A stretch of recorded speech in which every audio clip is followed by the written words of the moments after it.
What's going on, everybody? Jukebox Ginger here, your host of the Stardom Podcast, and do I have a show for you tonight? I've got Grizz, BigGrizz here, and I've got JimBob from JimBob's Grizzly Beard Care, and we're here to talk to you about JimBob's Grizzly Beard Care and how it became a thing. How you guys doing? Doing good, man. Thanks for having us. Trying to stay warm up here in Minnesota. Yeah, this weather's been brutal, man. Where are you at? I'm in Kansas City. Oh, okay. I'm by the Kansas Speedway. Actually, I could walk there from my house. Yeah, it's been like you were saying, it's probably colder up there, but like 20 degrees. But with that wind chill, it's got to be close to zero.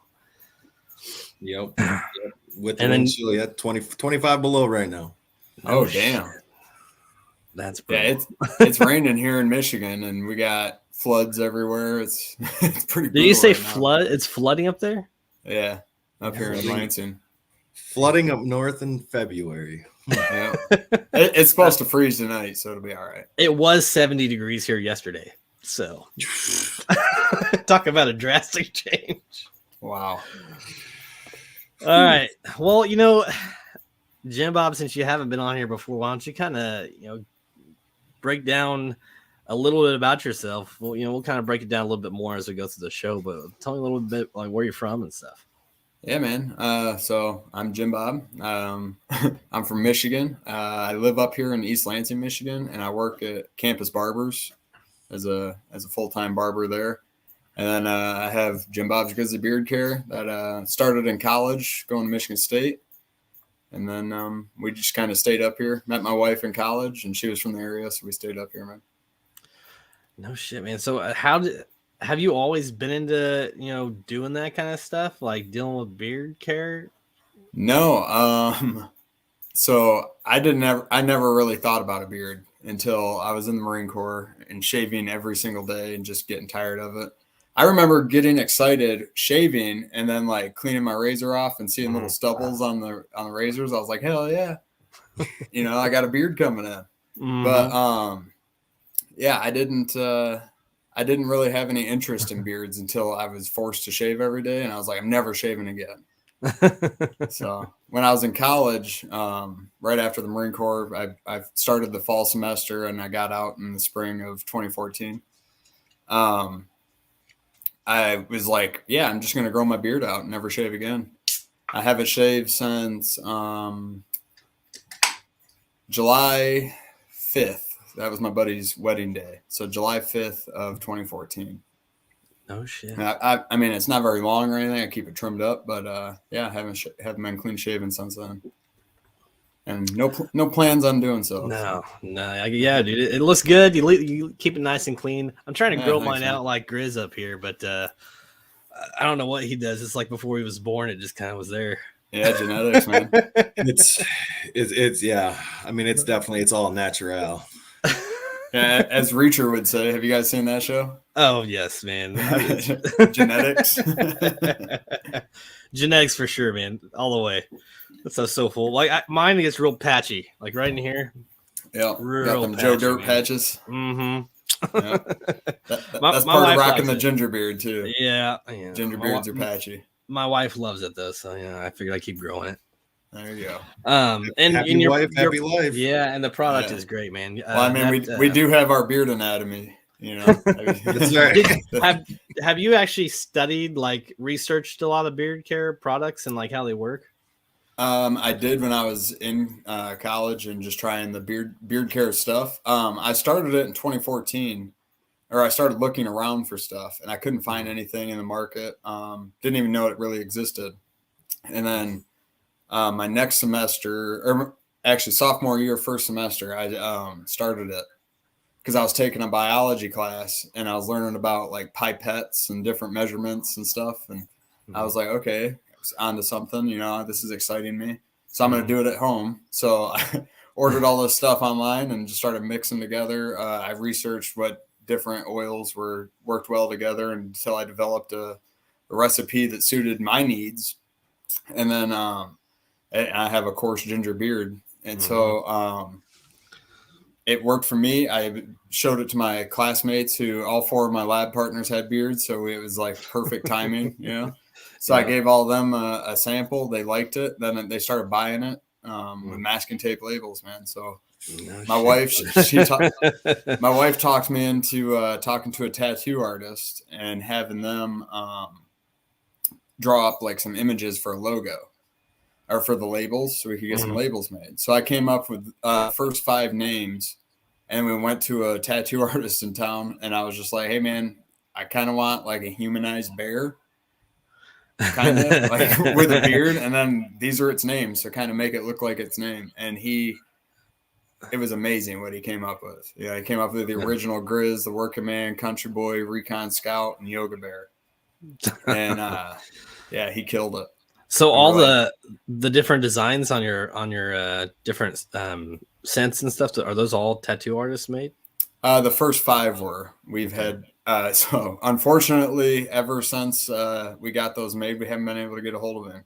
Oh man. Yeah. Jesse Ratliff, if anybody out there knows him. I'm gonna search him right now. Let's we couldn't find him anywhere, man. So were you in the military before you went to college? Or yeah, I did 4 years, 2010 to 14. And so I was in the Marine Corps, then went to college, and then after college I found out my degree was pretty much worthless and went to corporate college. Oh man. I went to school for culinary, and I don't even work. I mean, I work in a kitchen at Costco, but whatever. Yeah, life has its paths, man. Yeah, man. Yeah. So did you want to go into the military, like, or were they like at your high school and they're recruiting, and you're just like, yeah? No, actually, I'm kind of ashamed to admit it, but when I was like 13, 14, I remember telling my mom, like, you never have to worry about me joining the military, because if there's a war, I'm leaving. Like, if there's a draft, I'm out of here. I'm not doing it. And then puberty hit, and my brother had joined the Marine Corps, and I'm like, okay, I could see myself doing something like this. And then a kid that I was in school with, that I grew up with, Anthony Freese, he decided to join the Navy. I think it was the summer between sophomore and junior year, he joined the Navy. So he showed up junior year and he was like, yeah, so I joined the Navy. And like, I go to boot camp after I graduate, or senior year. That's what it was. And I'm like, oh shit, like, we're supposed to be doing stuff like that now, huh? Like, that's our age group. Like, got to start thinking about that. So both my grandpas were in the Navy in World War II. So I was like, I'll just do that. I'll join the Navy with Anthony. So I was a fat ass, still kind of am, but I couldn't join because I was too fat. So he was like, you're gonna have to lose X amount of weight before you can join, and talk to you later. Never even helped me, nothing. So fast forward 2 years, my brother had been in the Marine Corps for 4 years, or 3 years and some change, and he wanted to come home on recruiter's assistance. So he like comes and helps his recruiter out, but he's still on active duty. He's not on leave. But he's in his hometown, so he gets to go home at night and see his wife or whatever. That's nice. So he was in town, and kind of Marine Corps recruiters suck. I mean, it sucks to be a Marine Corps recruiter. They don't suck. They get their asses worked, man. And so they're working from, sun up to sundown every single day trying to get these kids in. So how recruiter's assistance works is the same way. Like, you don't get to go home till you bring somebody in. So my brother was like, man, will you come talk to my recruiter so I can go home? I'm like, yeah, man, I guess. I'm not going to join. I'm trying to join the Navy, but I'll come in and talk. And we went and talked to Sergeant Dan Holman, and he was like, yeah, man, 12 pounds, all you need to go to MEP. So shit, we can lose that by Friday. Let's go. And I was like, all right. So I went and worked out with him. So the pool functions, guys in the delayed entry program, they call it the pool. And so they're just waiting to go to boot camp, and they have to work out every Wednesday. So we go to this pulley function workout, and they kicked my ass. I hit muscle failure. I hadn't really ever worked out that hard. Damn. And it was like, I quit. Like, I'm not going to do this. Fuck that. And this dude I'm 5'3" if I'm being generous. And I'm 6'1". This dude reached up, pulled me down to his level. and put the fear of God in me. And I was like, okay, I guess I can go back out there and fucking keep going. And I did. And then joined the Marine Corps, man. It was, I was Damn. like, oh shit, I got it in me. All right. If he didn't kick my ass that day, man, I would have probably wouldn't have been a Marine. But damn, man, showed me I could do it, and away I went, man. No shit. So, did you do a lot of traveling overseas? I mean, I'm guessing. Yeah, I was stationed over in Okinawa, Japan, with 3rd Recon Battalion.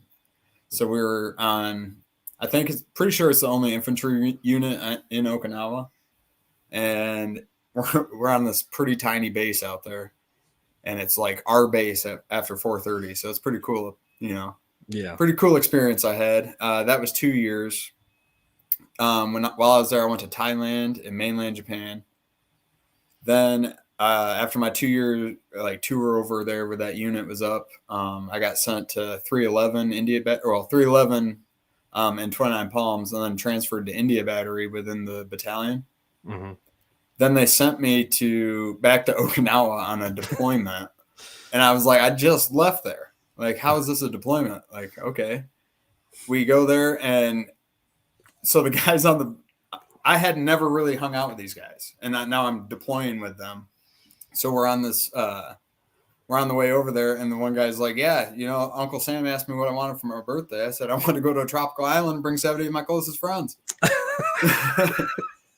And he's like, they were saying like it's going to be a vacation and all this shit. Well, we went to the field. We went to Camp Fuji again, so mainland Japan, and we went to South Korea. And those were our only 2 field ops that we did for 6 months. And these guys were like, man, that was such a awesome vacation. I'm thinking like, fuck, dude, that was harder than the 2 years I just had out here. And you said it was a vacation. That's weird. And then fast forward 6 months, we're back in the States. We're going to the field out in the Mojave Desert every month. 30 days on, 2 weeks off. 30 days on, 2 weeks off. I'm like, okay, yep, 6 month vacation. I see what they were talking about. It's good.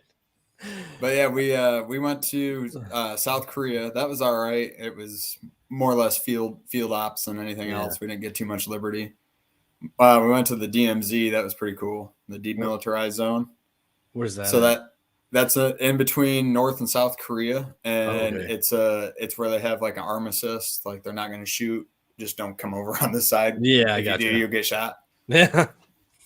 Sounds like some of the streets in St. Louis, man. Yeah, man. There's these blue buildings that lie across the DMZ border. And that's like if you saw Trump and whatever the little short fucker's name is, they shook hands. That's where I was. It was pretty cool. Let's see, man. Yeah. I've never been out of the States. I mean, I went to Canada once when I was really young, but I barely remember it. Oh man, you gotta go exploring, dude. I've been all over the States. I went to Madagascar when I was in college, and that was pretty much the coolest place I've ever been. Why in the hell? Like, where did that even pop up? He goes, "Yeah, let's go to Madagascar." Like, so it was part of a study abroad. They wanted to show the students like the biodiversity that they have, but that it's also like about to disappear because of all the deforestation that's happening out there. They're just pretty much strip mining the entire it's not a continent, but it's huge. An island. It's a massive island, right? Yeah. It's a giant island. They call it the 8th continent. But yeah, right. Mm-hmm. They but yeah, they're strip mining it because it has all these precious gems and minerals and stuff underneath the rainforest. And then they're also like super impoverished out there. Their average salary is $300 a year. And so they're like, famine in some regions of the island and stuff. And to survive, they'll they call it slash and burn. They'll cut big chunks of the rainforest out and they'll slash it. And then they'll burn the ground to have nutrients in the soil. And they'll grow one year of crops of like corn or something, and then the next year it's garbage, and they might grow tomato or potatoes and be done with it, and then you can never grow anything there again. What a waste. Yeah, because it's a tropical island in some regions, or it's a tropical area in some regions, so it's constant rain. And if you fly over the island, it looks like it's bleeding into the ocean from all the erosion. It's like red clay. No shit. Yeah, it's so pretty wild experience. Is the water in the beaches like red?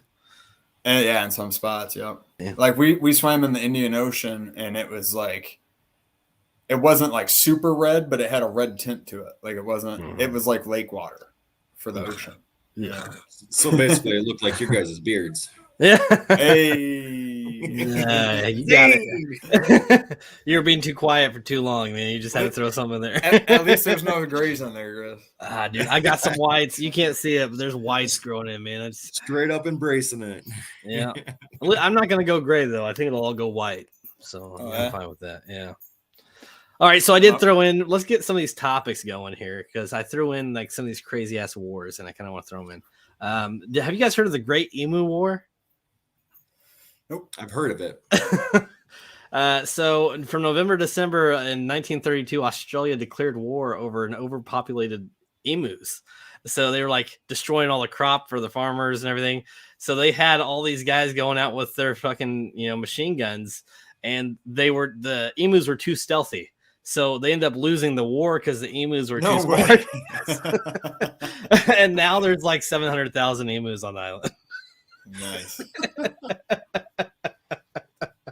Do you ever watch that Meat Eater show on Netflix? I've seen, I think, half of an episode. Oh, man. I was like, wow, why haven't I seen this before? Like, I was so excited when I found it on Netflix. I was like, yes, finally, some awesome content. I think the weirdest meats I've eaten is like squirrel, and I've had raccoon, I've tried shark, but it wasn't that good. The craziest thing I ate was a cobra in Thailand. So we drank cobra blood right out of the snake, and then we cooked it over a fire and ate it. So we all took turns playing with it, right? So like they showed us how to handle it. Like you can distract it with your hand and like pinch it and pick it up, and then hold it from its tail. And as long as you're like dangling it and it doesn't coil up on itself, you can hold on to it because it can't strike out at you. Oh, so you just kind of you kind of jiggle it every time like it's about to coil up, and you can just keep holding on to it. Well, we all took good. Well, we all took turns playing with it, and then it was like, okay, that was cool. Now check this out, and they just chopped his head right off on the stump. We were like, oh, okay, and then they cut his tail off, and we're like, that was weird. And then he just starts beer bonging it. And like bonging each person, like giving us like shots of snake blood. It was so weird. That's so gross, man. And then when the leftover blood, they poured it into a By the way, so it was like a 1 liter water bottle. It's not showing. It was like a 1 liter water bottle. They cut the top off of it, and it was filled with this like moonshine that they made. Some weird rice moonshine shit they had. And then they dumped the snake blood into the moonshine, and they're like, "We're all Marines, and you are Marines. We drink," and we all drank this shit. Oh, gross! Grizz, what's your weirdest thing? Alligator. That's not that weird. I've had alligator. That's definitely the most exotic. But I mean, shit, living up here in the northern part of the Midwest, I mean, we don't really have much. What part of the alligator? I think it matters. I mean, there's you can have fried alligator tail. I mean, you can have alligator steak. No, it was just like alligator bites. So I'm guessing probably something maybe along the ribs and stuff. At like Bass Pro Shop or something. No. My uncle actually had a restaurant for a while. And he grew up down in Louisiana, Florida, down there in the South.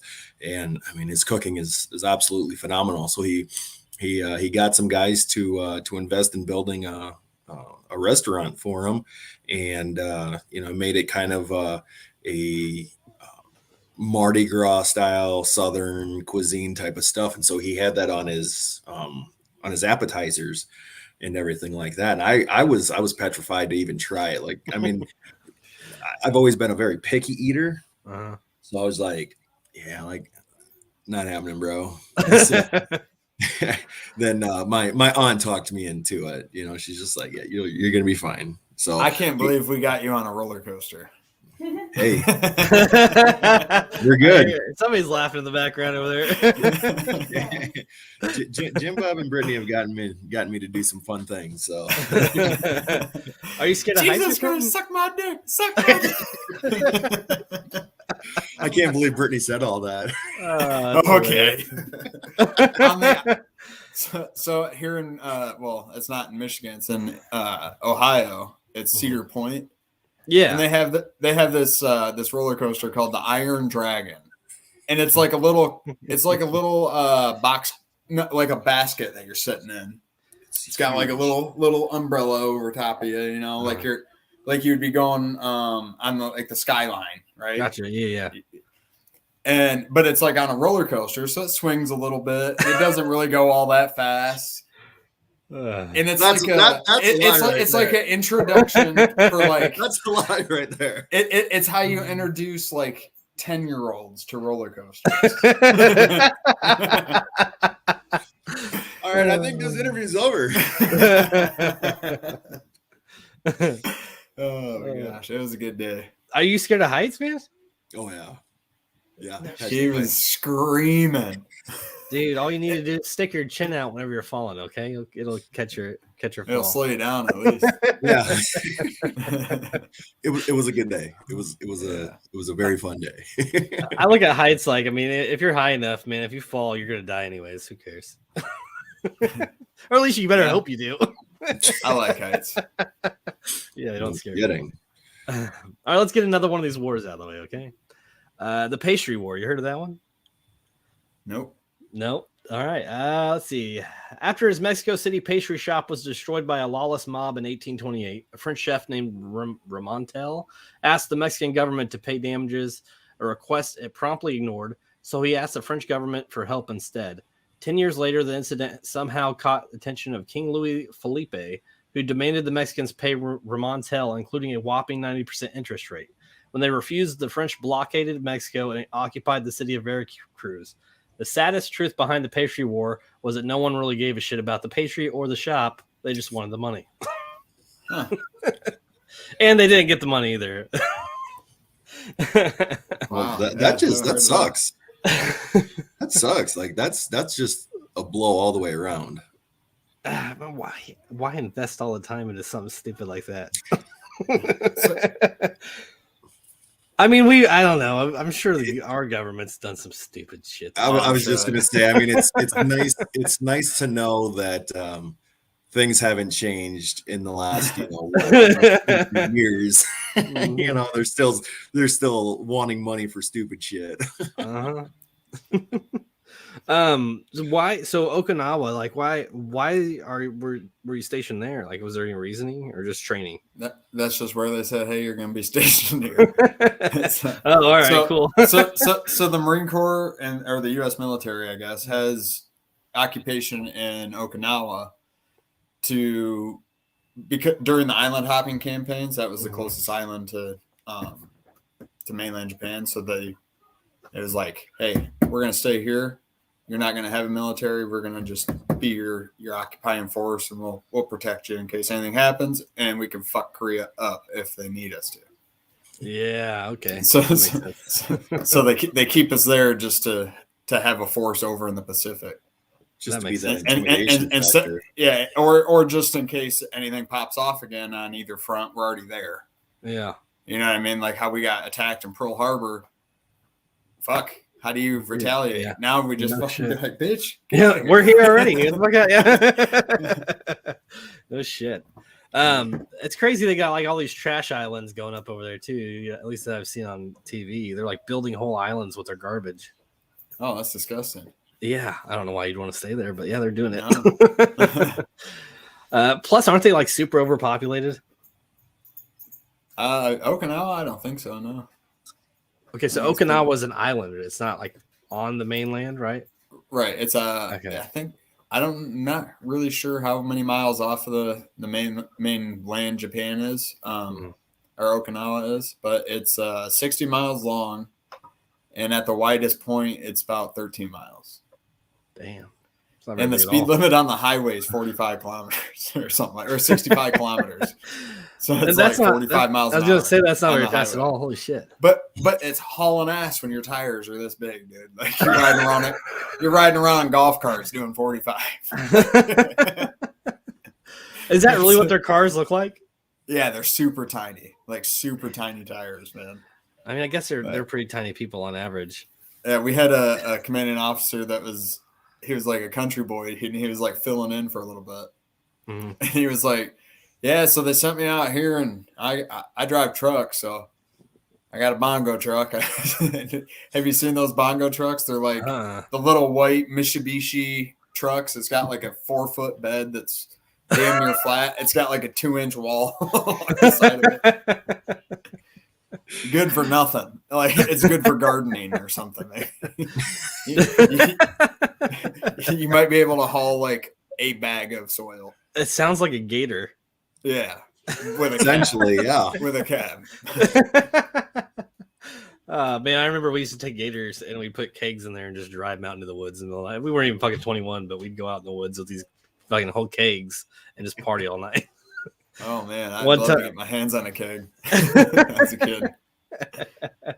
I mean, I was living outside Lawrence, Kansas, and college town, so it was not hard to find somebody to get it for you.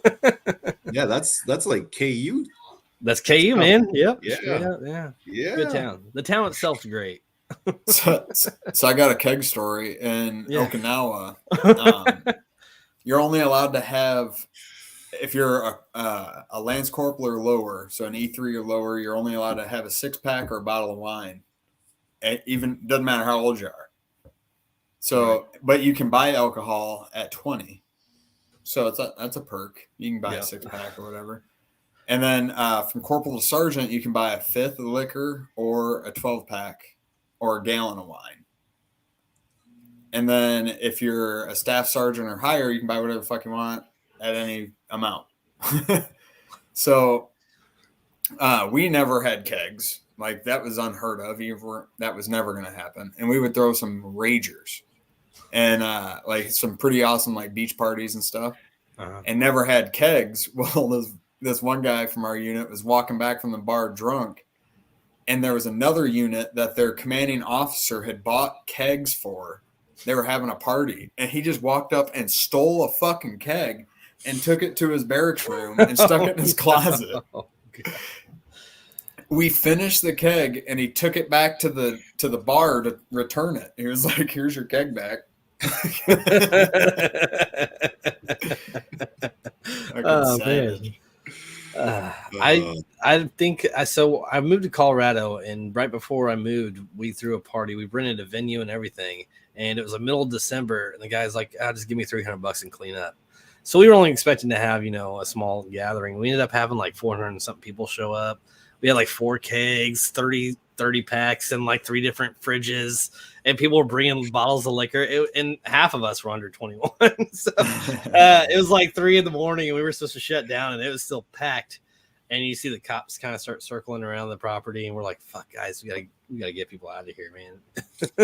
Luckily, nobody got arrested. It was wow. The craziest shit in the world. I don't think we finished all those kegs. I know we took a couple back to the house afterwards. That was nice. I used to drink when I lived in Lawrence, man. I used to drink so much. I mean, I was probably blacked out 4 days a week. Oh shit! not in a good way. Probably most of the other college kids as well. So yeah, you're just fitting in. And during the summer, I don't drink too much anymore, man. I had about 5 years of drinking when I was 15 to 21, and then in the Marine Corps I was 20 to 24. Mm-hmm. That was hard drinking almost every day. Yep. And then went to college, joined a fucking fraternity at 24, and drank with the best of them. Yep. I'm 31. I'm like, oh god, I don't even like looking at booze anymore, man. See, I'm drinking some Miller Lite that I've had a 12-pack for over a week now. I still got like 3 more in there. I don't drink to get drunk. I just like the taste of beer. Oh, I only drink to get drunk anymore. If I'm drinking, I'm getting shit faced. I ain't drinking. I'll have my days here and there. If you see me come home with a 30 pack of Bush, you know what my plans are. Okay. All right, I got one more war, and then let's kind of transition into the whole beard care. Yeah, that's all it. right. All right, so the 80-year war between Netherlands and the Spaniards. Have you heard of this? Mm-hmm. So between the mid 1500s and 1600s, the Spanish and the Netherlands were arguing between religion, property, all kinds of shit. And the Dutch ended up defeating the Spaniards by flooding the cities. And they would actually, during the winter, skate to infiltrate the Spaniards. They'd skate out and kill a couple of them, and then they'd skate back and reload their guns. Oh, I mean, I guess that's a tall tale factor as to why they won the Olympic medal count. So. I was gonna say those assholes. I'm actually a decent ice skater. Now, if somebody came after me with a gun and they were ice skating, they'd probably scare the shit out of me. I mean, my ass is gonna figure out how to skate real quick. And I don't know much about Winter Olympic sports or Olympic sports in general, but the only ones I've watched, I'm like, I can do that. Like I could totally plie, man. I got this. like I watch speed skating, and I'm like, okay, I get like you're on the ice and you got to do it for a long time. Like you're going around for, in a big ass circle 100 times or whatever. Like, yeah, that could be exhausting. But the guy's got his arms behind his back, just scooting across the ice. I'm like, bro, you're in a race. Hurry up. Have you seen those like one-man bobsled like races? And like then they have like or whatever? Yes, and then there's like the duels, and they literally lay on on top of each other. That's who would want to do that? Yeah, that's the strategy. I was like, this guy's feet aren't even touching anything. He's just got him dangling off the front.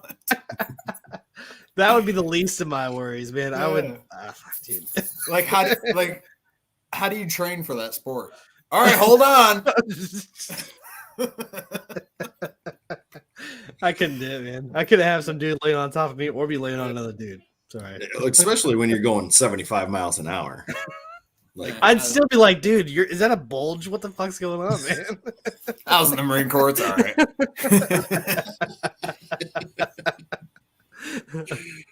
Just say no homo before you start. No. Slap him on the ass. I'm just gonna suck your dick real quick, bro. No homo. no big deal, bro. Let's clear this up before we do this. I'm not gay. Just helping a brother out. That's all. Yeah. $20 is $20. Military dark humor was the best, man. That's one thing about my show. So like I've had guests on that are like B and C list actors and celebrities and are trying to get there, and there's tension because they don't like have the kind of humor that you're looking for. And then I have stand-up comedians, and they will be the most offensive guys in the world. That's so fucking funny, man. I love it. Yeah. Dude, all right, so, Ali Wong's new stand-up. We just watched it the other day on Netflix. Yeah. Holy shit! What's that movie that she was on Netflix with? It was like a romance comedy, but it was hilarious. And she was like a chef. I know Ali Wong is. She's hilarious. So didn't she do one where she was pregnant? Didn't she do? It was like something Cobra Mom or some shit. She is funny, man. Yeah. But this new one, you gotta check it out. It's hilarious. Did it just come out? I think so. I mean, right. I just came across our feed, but we were like dying laughing. Like she is savage. Like talking about her desires sexually that women don't talk about. It was funny to watch, man. I'll have to watch it, man. I know my wife likes her too, so we'll have to check that out. So as far as getting into JimBob's Grizzly Beard Care, was that name gonna be the name from the beginning, or did you have other ideas before you settled on that? So in the beginning there was no I never dreamt of owning this business or it being a business. Mm-hmm. When I started like researching how to make it, a blog that I found was like, if you're going to make the stuff, you might as well sell it because you have to buy so much to just get started. Mm-hmm. And I'm like, okay. So that kind of kick-started the entrepreneur side of it. But other than that, I really didn't have anything lined up. And then once my friends were like, yeah, man, I'll take a bottle. I'm like, well, fuck, you're going to start paying me if I'm going to keep making this stuff, man. Uh-huh. So then once I started selling it, I was like, okay, we're on to something. And I just sat down after we decided to get some labels drawn up. We're like, well, I came up with the name because I was searching the trademark registry for like what kind of names are taken, you know? Right. And names like lumberjack and stuff you can't use, and they were taken, or, you know, stuff like that. So I had all these different names I was just throwing out there. I had just brainstorming. And I got the nickname JimBob in the Marine Corps because they called me Tits. Because my last name is Bobian. Yeah. It's Beau. Uh-huh. So it kind of looks like Boobian. Like if you're not intelligent, which most Marines aren't, you don't know how to pronounce. Hence why they joined the Marines. Exactly. So I had a sergeant at MCT, Marine Combat Training, and this is right after boot camp, and he was like doing roll call, and he was like, booby, hey bro, can I call you Tits? I was like, yeah, man, that's fine. So every day it was Tits, and I would just, you know, answer here, and then everybody started calling me Tits because it was just easier than Bobian. And it transitioned into 3rd Recon because I went there with some guys from comm school that had gone with along the way. So everybody along this whole path knew me as Tits. And I'm about to get promoted to corporal. My lieutenant brings me into his office, and he's like, hey, man, you happen to have like a different nickname they can call you? Because Corporal Tits isn't going to work. And I was like, my dad called me JimBob when I was a kid. You know? So he was like, all right, you can go tell them they have to call you JimBob now. And I was like, okay. I was like, guys, you got to call me JimBob. So it didn't even miss a beat. It was boom. I was just JimBob. Then fast forward to my next unit after I left Recon, and I accidentally just introduced myself as JimBob, just naturally. I was just like, yeah, I'm JimBob. Because there had been almost, you know, a year of JimBob. Mm-hmm. And then I get out, and I was going by James all summer, and I was drunk at Welcome Week, the first week of college. And I'm walking around, and this kid's talking about the Marine Corps, and I was fresh out, so I was like, what about it, motherfucker? You want to talk shit? Let's go. Like, I'll defend it, you know? And he was like, oh, no, I'm joining the Marine Corps. I go to boot camp in the spring. And I was like, oh, shit, what's up? And we became buddies, and it was like right in front of my fraternity house, right? Mm-hmm. So he was a fraternity brother and was like, oh, yeah, that's my frat. Come check it out. And he's this little Vietnamese kid who's 5'3", just this tiny little guy named Ton. And he's my big brother in my fraternity. No shit. And I just tower over this guy. But yeah, he's a tiny guy. But but because I was drunk and the Marine Corps popped up, I was just like, I'm JimBob. So I introduced myself to this little kid. Well, he was freaking 20-something, you know, or 20 probably. But introduced myself to him as JimBob, and it just stuck, man. And then the name for the beard care, I was like, well, Reese's Pieces, JimBob's. Okay, JimBob's what? JimBob's beard care. And I didn't like it because I was like, I don't want people, you know. And it's actually what stuck is JimBob's more than Grizzly, which is, I think, funny because I didn't want it to be JimBob's. Like, I wanted it to be JimBob's Grizzly because it was like JimBob's Grizzly beard care. Like, at least it's not. At least it's not Tits Grizzly beard care. Right. Yeah. I mean, it has a ring to it, though. I mean, but I mean, let's be real. I mean, you're talking your primary audience. Yeah, to go to is guys, and what do guys like? Titties. I did find a weird fact saying that actually guys with beards get more compliments from dudes than they do from chicks. Yeah, I believe that. Guys with trucks too. Yeah. The other day I was driving by a car wash and it was like 7 pickup trucks, and they were all just in the parking lot talking. Just hanging out. Just a bunch of dudes hanging out talking. That's rednecks for you. That's dudes for you. So talking about making friendships, you two, how did you two meet? Yeah. Pornhub. No. Were you guys were in one of those bear chats, you know? Chatterbait.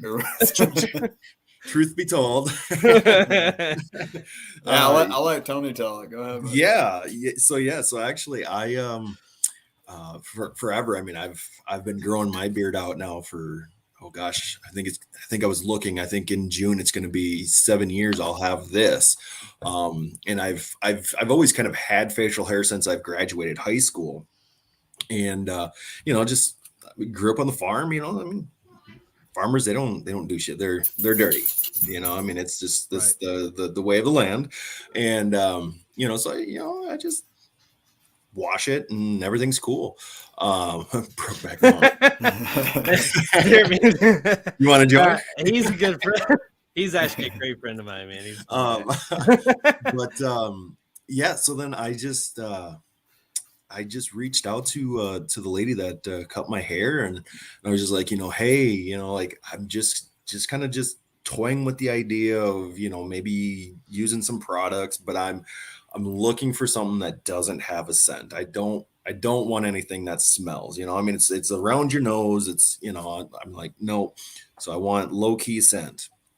She came back. She got me some stuff. She got me some stuff from Gibbs, and it wasn't bad. But it was too strong for me yet.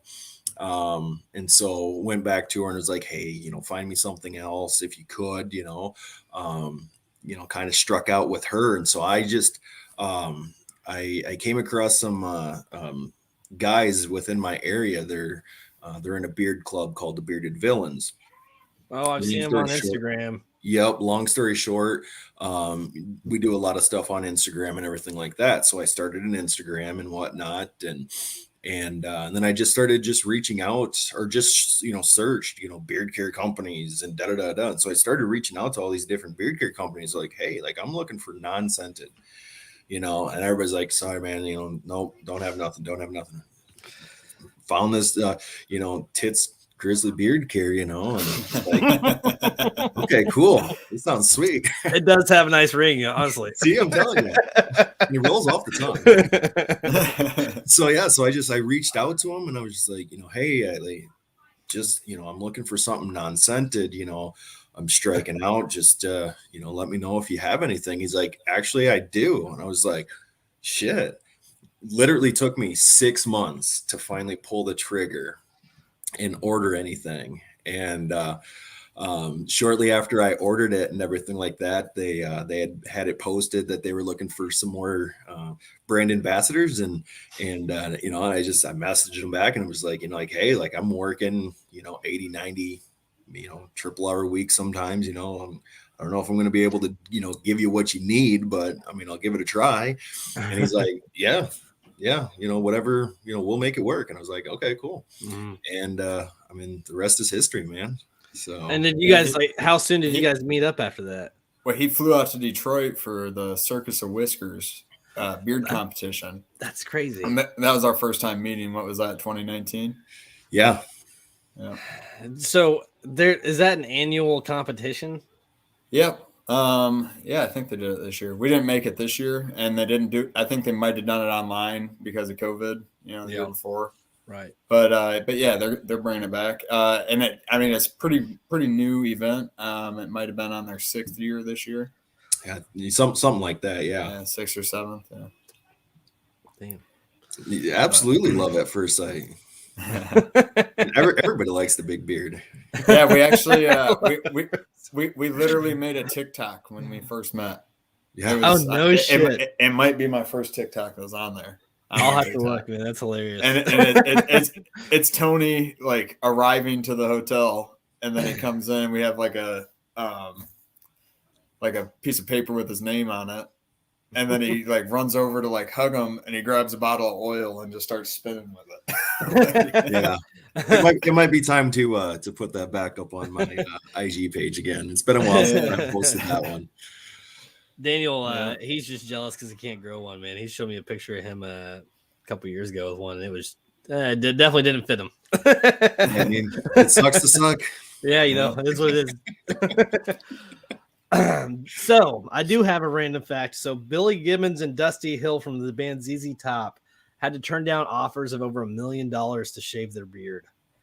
I guess companies like Gillette were offering them money to shave their beards with their product. Would you do it, Grizz? No, I've always said yes, no. He's like, no. Well, okay, so here's a quick good one. So I was dating this girl, and I mean we were together for 9.5 years. She's the ex. It basically came down to she didn't like my beard, and did you not have it when you met?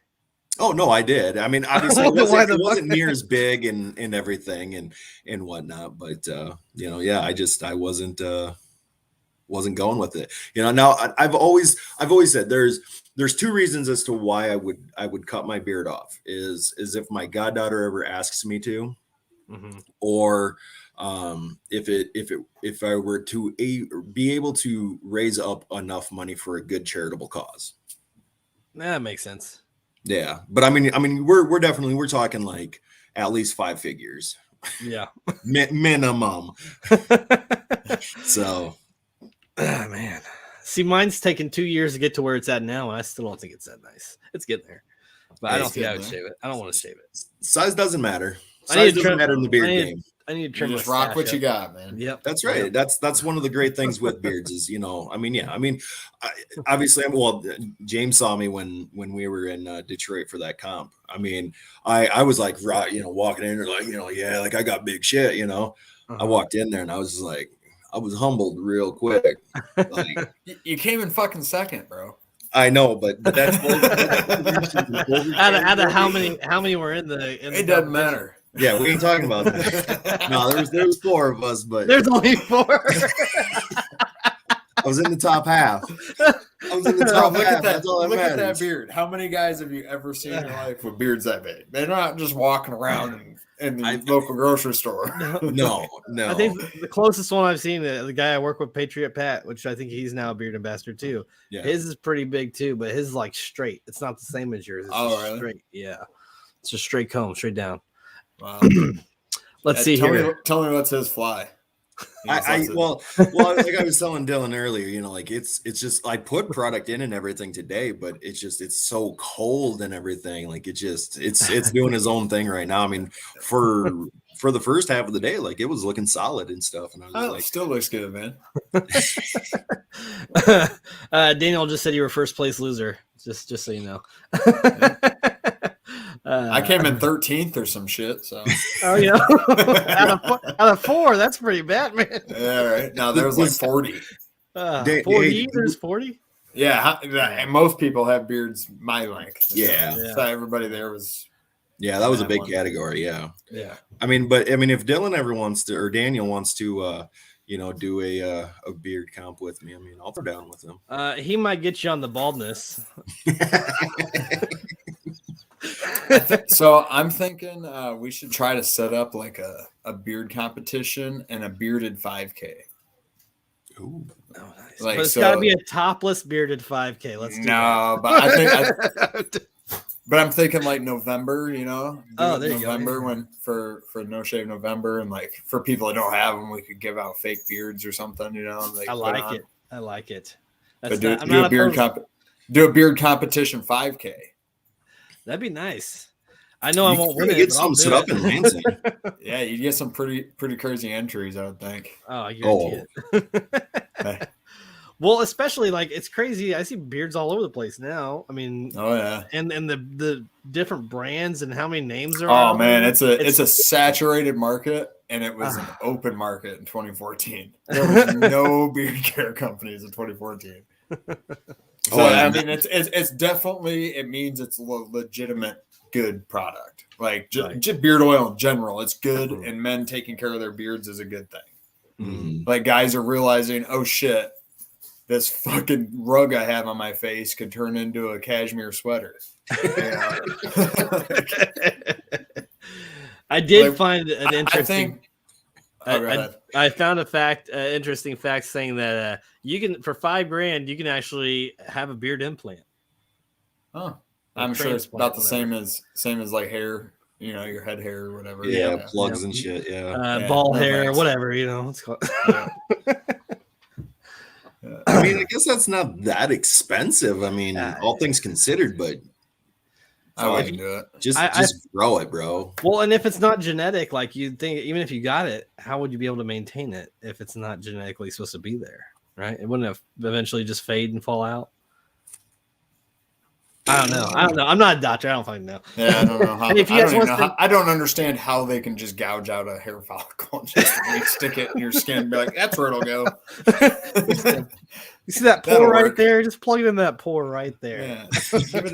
Give it its own hole. There you go. But no, I'd say one of the coolest events that we ever did.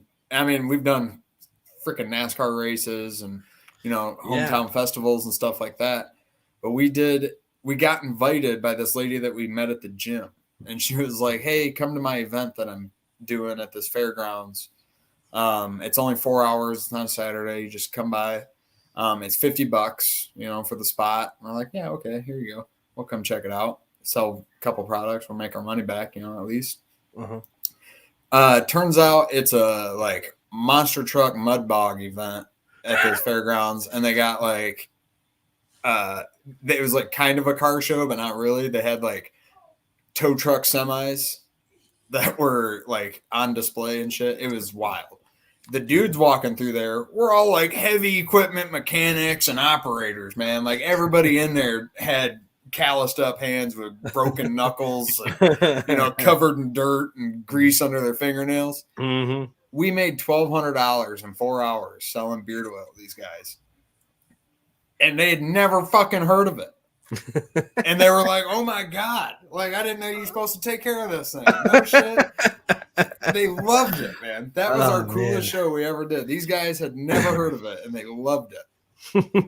Just tore it up, man. That was the most successful event. I mean, your name kind of sticks with that crowd, too. Yeah, we were like, well, these are our people. Like, these blue-collar guys, hell yeah. This is who I am. This is who they are, man. Like, oh man, I did find out. So if you don't take care of your beard, though, it's dirtier than a toilet seat. It gets gross, dirty as fuck, man. You gotta be taking care of your shit, especially if you're gonna have one. I remember starting out before I had products, it would like smell sometimes. Like it would just get an odor, and I'd be like, "Oh my God! Like, how do I get rid of this? Like, what's wrong with me?"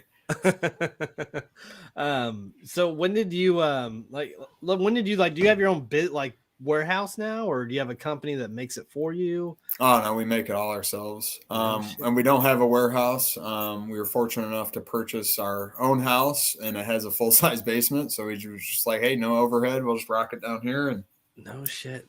We just run it out of the basement, and we don't have to pay rent on a facility or anything.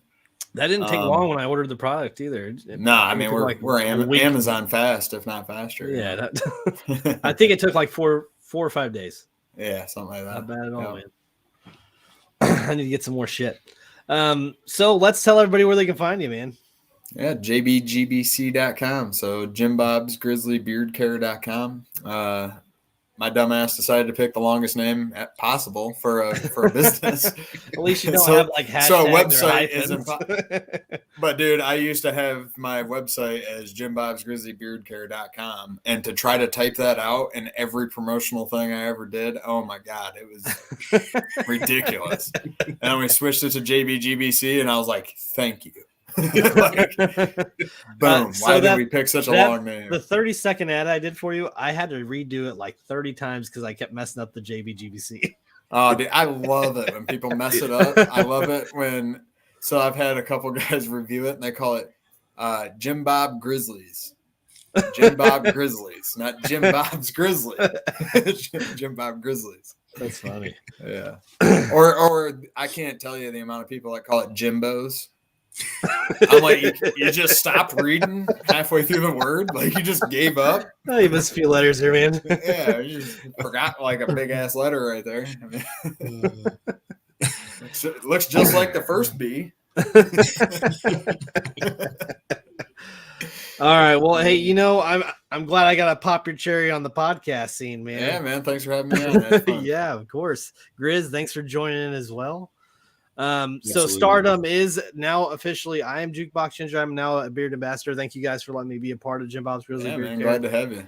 And hopefully we can just really blow this shit up, man. I really want to help you guys out. So Likewise. I am gonna end this. And I will let you guys know. I'll put everybody's details in the description, your Instagrams, your website, all that good stuff. And as soon as I have it up on all the platforms, I will be sending links to all of you. Both of you. Right, appreciate it. All of you. And Daniel, thanks for being a jackass. I will see you guys later. Have a good night. All right, you too, buddy. See ya.